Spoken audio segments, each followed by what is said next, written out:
there are different types of access points. There's obviously, there's a listed structured product, there's unlisted, and both of those are unwrapped, i.e. they're not in a life license, and then you get things put in life license. What's the difference between all of those? And, from the perspective of the advisor that's going out there, each one of those has a different phase category or phase class of product that people are licensed to go out and sell. Does that make a difference, or are we just basically saying, if you operate in the life license area or the life policy area, that's fine. You can have a structured product there. If you operate on the listed environment with the personal share portfolios, that's fine. And then there's obviously the LISP in the middle. Kevin, I'm going to come across to you first.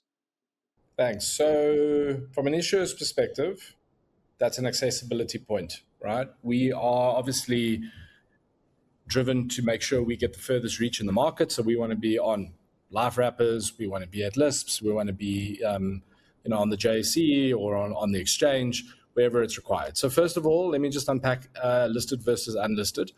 For a product to have to be listed, it has to reference offshore indices or offshore exposure at least.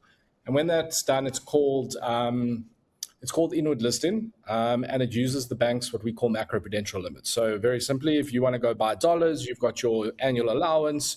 But when you buy a inward listed structured product, i.e. a product that gets dollar or foreign currency exposure offshore, but it's converted back to rands when you see a price on screen, and when you mature and you invested rands at the beginning, you're using the bank's macroprudential limits, not your own, so you're not tapping into your offshore allowance. Those have to be listed from a SARB point of view to ensure that they're correctly regulated and reported on, and there's a whole bunch of reporting that goes on in the background.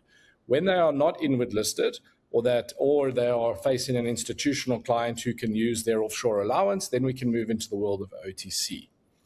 I think that covers the difference between listed and OTC. In terms of the advisor piece, I don't really feel it's my place to go into detail on the licenses required to sell. I think what's always important from our perspective is that the end advisor receives adequate training and paraphernalia and documentation and support from us as the issuer to ensure that they are able to offer the best advice to the client.